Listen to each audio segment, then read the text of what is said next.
Mga signs na sinasayang mo lang yung oras mo sa kanya. Una, they don't seem to have a plan to have a future with you. Yung tipong ginagawa ka lang placeholder. Kung magtatanong ka regarding your future, ayaw niyang sagutin.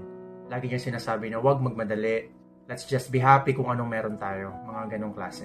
Pangalawa, ikaw lang ang nagbibigay ng effort sa relasyon. Yung tipong kung ititigil mo yung pagbibigay ng effort, masisira agad yung relasyon.